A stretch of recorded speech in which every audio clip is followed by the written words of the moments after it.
Hello everyone, welcome to competition career point. मैं आज आप लोगों के लिए पथिक से कविता से संबंधित 55+ एमसीक्यू को आज हम लोग प्रैक्टिस करने वाले हैं, अभ्यास करने वाले हैं, जो एमपी टेट वर्ग 2 के अंतर्गत पूछे जाएंगे। जो लोग एमपी टेट वर्ग 2 की तैयारी कर रहे हैं, किसी प्रकार का पीडीएफ का एमसीक्यू चाहते हैं, जो मैंने यूट्यूब में उपलब्ध करा चुका हूँ, जैसे कि 51 रचनाएँ हैं आपके पास, 51 रचनाएँ आपके पास है जो पढ़ने सिलेबस में लगे हुए हैं। इसमें से 48 रचनाएं कंप्लीट हो गई है, बाकी 2 से 3 रचनाएं हैं। 48 नहीं बोलिए, 49 आसपास कंप्लीट हो गया है। ओके, तो ये मिल सकता है पीडीएफ इसका, और जो कि व्हाट्सएप नंबर दिया रहा है उसी पर आप इन्फॉर्मेशन प्राप्त करके पीडीएफ प्राप्त कर सकते हैं जो इंटरेस्टेड हैं। 7004501486 ये व्हाट्सएप नंबर, इसी पर व्हाट्सएप करके आप पीडीएफ का इन्फॉर्मेशन प्राप्त करके और पीडीएफ परचेस कर सकते हैं, या डिस्क्रिप्शन बॉक्स चेक कीजिए, वहाँ सारे टॉपिक का मेंशन किया है, किस टॉपिक से कितना एमसीक्यू रहेंगे। ओके, शुरुआत करते हैं। पथिक से जो कविता है, पाठ का रचनाकार कौन है? तो शिव मंगल सिंह सुमन जी हो जाएंगे। पथिक किस विधा की रचना है? पथिक से जो है, पथिक से कविता जो है किस विधा की रचना है? तो कविता हो जाएगा। पथिक से किस विधा की रचना है? कविता हो जाएगा।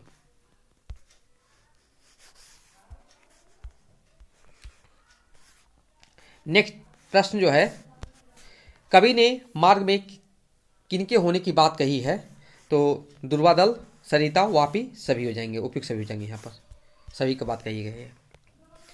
नेक्स्ट प्रश्न है, जब अपने प्राय हो जाते हैं तो कौन छा जाते हैं? तो यहाँ पर जो प्रश्न जो गलत दिया है, यहाँ पर क्या हो जाएगा? ये यहाँ गलत है, निराशा के बादल हो जाएगा, विकल्प सी सही उत्तर हो जाएंगे। किसकी माला में मस्तक कम पड़ते होंगे? महाकाल की। पथ भूल जाना, एक स्थान की पूर्ति करना कहीं, तो क्या हो जाएगा? पथिक हो जाएगा। यहाँ पर भी रिक्त स्थान भरना है, सुंदर वन वापी होंगे, क्या हो जाएंगे? यहाँ पर खाली स्थान क्या हो जाएगा? गिरी हो जाएगा। जब कठिन कर्म पर क्या हो जाएगा? यहाँ पर फिल इन द ब्लैंक्स क्या हो जाएगा? पगडंडी। जब तब अपनी प्रथम में रिक्त स्थान का प्रयुक्त शब्द क्या हो जाएगा? विफलता। कुछ मस्तक कम पड़ते होंगे जबकि महाकाल की माला में। पथिक से कविता में कवि ने जीवन पथ के पथिक को सोचते हुए क्या परामर्श दिया है? कि इन बाधाओं का साहस और विवेकपूर्ण सामना करते हुए वे अपने कर्तव्य पथ पर अग्रसर होते रहें। नेक्स्ट है, स्वतंत्रता की ज्वाला पंक्ति में आहुति कौन मांग रहा है? तो भारत माँ मांग रही है, यानी कि भारत माता मांग रही है। नेक्स्ट प्रश्न है, पाठ के अनुसार काले बादल किसके प्रतीक हैं? तो निराशा के हैं। किसके हो जाएंगे बताइए? निराशा के प्रतीक हैं।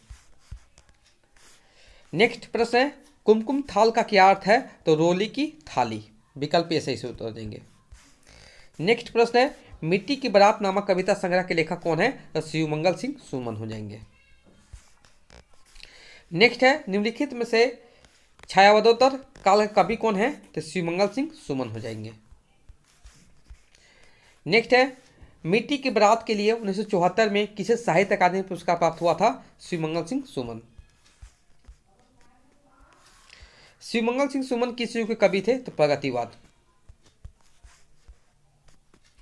नेक्स्ट है, पथिक से कविता का मूल भाव क्या है? सांसारिक समस्याओं का साहस और विवेकपूर्ण सामना करना। नेक्स्ट प्रश्न है, माँ मांग रही है आहुति, इस पंक्ति में आहुति का भावार्थ क्या है? तो बलिदान या सर्वस्व न्यौछावर या समर्पण करना। पथ में कांटे तो होंगे, पंक्ति में कांटे शब्द का क्या था? बधाएं।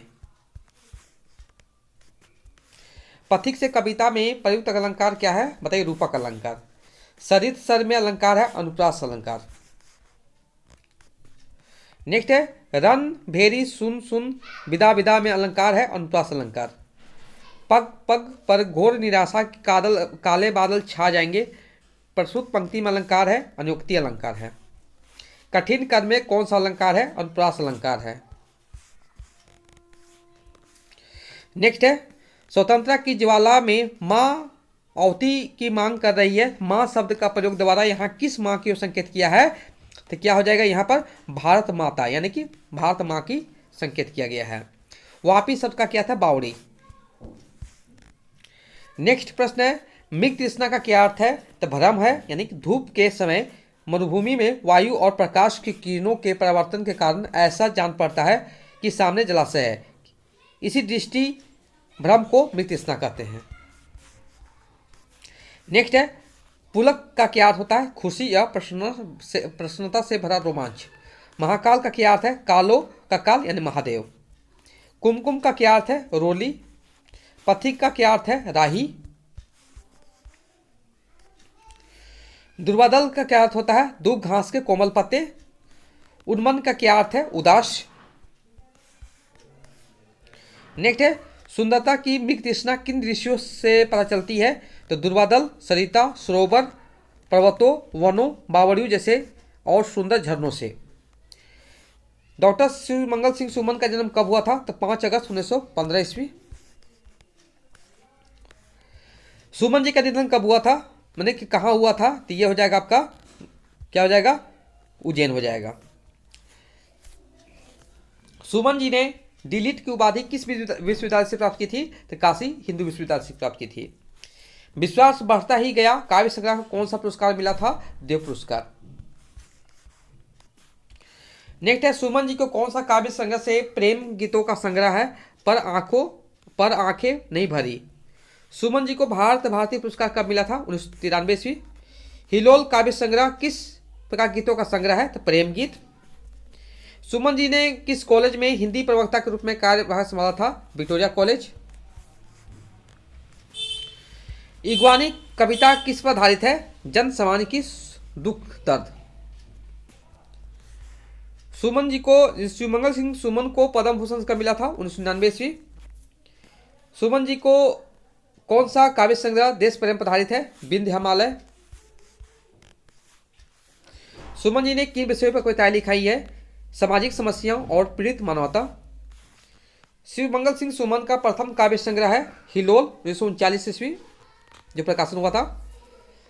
प्रलय सीजन 1950 की भूमिका किसने लिखी थी? शिवमंगल सिंह सुमन ने। शिवमंगल सिंह सुमन ने कुलपति पद कहाँ कार्य किया था? विक्रम विश्वविद्यालय में। मिट्टी के बारात जो 1972 में प्रकाशन हुआ था वो कैसा है बताइए? किस प्रकार का रचना है? शोक गीत है। शिवमंगल सिंह को पुरस्कार मिले थे भारतीय पुरस्कार 1933, पद्मश्री 1974 और पद्म भूषण 1999 उपयुक्त से भी जाएंगे यहाँ पर। शिवमंगल सिंह सुमन को पुरस्कार मिले हैं सोवियत लैंड पुरस्कार 1974, देव पुरस्कार 1958, शिखर सम्मान 1993। शिवमंगल सिंह सुमन का जन्म कहाँ हुआ था? झगरपुर ग्राम, उन्नाव, उत्तर प्रदेश। शिवमंगल सिंह का निधन कब हुआ था? 27 नवंबर 2002 ईस्वी।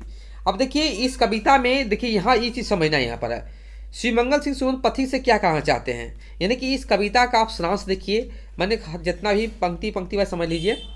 शिवमंगल सिंह सुमन पथिक से कहना चाहते हैं कि उसे अपने मार्ग से कहीं भी भटकने नहीं जाना चाहिए। उसके मार्ग में कठिनाइयों बाधाओं में कांटे आ सकते हैं। अनेक सौंदर्यपूर्ण दृश्य सामने आकर तुम्हें प्रलोभित कर सकते हैं, लेकिन वे वास्तविक रूप से वैसे नहीं हैं जो दिखते हैं। उनकी सुंदरता मृग तृष्णा के समान है या और भ्रम है। नेक्स्ट जो यहाँ पर पंक्ति का है वह सारांश है। पथिक को अपने कर्तव्य पालन के कठिन कर्म के मार्ग पर ही आगे बढ़ता रहना चाहिए। अपनी सपनों को साकार करें।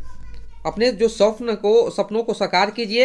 यदि तुम्हें प्रथम प्रयास में असफलता मिले भी तो निराश होकर मार्ग भटक मत जाना। अगले पंक्ति का सारांश जो है, कर्तव्य पालन के मार्ग में हमारे शत्रु बाधक बन सकते हैं। उत्तरदायित्व के निर्वाह में कदम कदम पर बाधाएं आएंगी, तुम्हें अपने छोड़ जाएंगे, अकेले रह सकते हैं, लेकिन यह कर्तव्य पथ का त्याग मत करना। जो अंतिम जो पंक्तियां हैं उसकी सारांश जो है, उत्तरदायित्व के निर्वाह में प्रेम बाधक नहीं बन जाए, इसका तुम्हें ध्यान रखना होगा। स्वतंत्रता की रक्षा के लिए भारत माँ मांग रही की आहुति दो। उस समय तुम्हें दुविधा में यानी असमंजस में नहीं पाना चाहिए। अपने कर्तव्य पथ पर अग्रसर होते जाना ही परम धर्म है। ठीक है, ये सारांश है, इसको समझिएगा। आपको पूरा का पूरा जो कविता है इसको पूरा का पूरा यही निचोड़ है। नेक्स्ट आप देख लेते हैं पथिक से जो कविता है, महत्वपूर्ण तथ्य देख लेते हैं। जो ये एक संदेश पर कविता है, लक्ष्यबद्ध होकर जीवन पथ पर आगे बढ़ने की प्रेरणा देने वाली कविता है। कवि ने यौवन की मस्ती में डूबकर अपने लक्ष्य से ना भटकने का संदेश दिया है। कवि ने पथिक को सचेत किया है कि वह प्रकृति के सुंदर दृश्यों और नारी सौंदर्य में डूबकर अपने लक्ष्य से ना भटके। निराशा के क्षणों में भी अपना सकारात्मकता बनाए रखे। कवि ने कहा कि जीवन में कभी कभी भीषण संघर्ष के क्षण भी आते हैं, लेकिन सच्चे पथिक को उनके स्थितियों से विचलित हुए बिना निरंतर कर्तव्य के पथ पर आगे बढ़ते जाना चाहिए। अब देखेंगे जो पाठ परिचय है किसके बारे में क्या है वो भी समझ लेते हैं थोड़ा सा। अपने लक्ष्य की ओर अग्रसर में होने में पथिक मार्ग में अनेक बाधाएं आती है, लेकिन मार्ग के सुहाने दृश्य, नदियां, झरने, पहाड़, वन भी अपने सौंदर्य से उसे आकर्षित करते हैं। जो स्थिति साधारण यात्रा की है वही स्थिति जीवन यात्रा का भी है। सांसारिक समस्याएं जैसे दुख, शोक, हताशा उसे कर्तव्य से विमुख करती है। इस कविता में कवि ने जीवन पथ के पथिक को सोचते हुए परामर्श दिया है कि इन सब बाधाओं का साहस और विवेकपूर्ण सामना करते हुए वह अपने कर्तव्य पथ पर अग्रसित होते रहे। अंतिम जो लाइन जो है प्रस्तुत कविता में कवि ने पथिक को क्या संदेश दिया है, जीवन के पथ पर प्रत्येक स्थिति में आगे बढ़ने की प्रेरणा दिया है। तो ये था आपका पथिक से कविता का, आपको एमसीक्यू भी मिल गया, इसे एमसीक्यू भी मिला प्लस सारांश से मिला और एक्स्ट्रा फैक्ट भी मिला इस टॉपिक से। तो जितना कीजिएगा तो आपको एक रखा कीजिएगा, आप लोग इस कविता को भी रीड कीजिएगा। इसके बाद इसके एमसीक्यू और प्लस सारांश और एक्स्ट्रा फैक्ट भी लगा लीजिएगा, एक्स्ट्रा फैक्ट भी पढ़ के जाइएगा कि एग्जाम में एक भी प्रश्न छूटे नहीं। क्योंकि मैं जो भी देता हूँ आपको कंटेंट बहुत बेहतरीन है, वो समझने की कोशिश कीजिए, बेहतरीन है।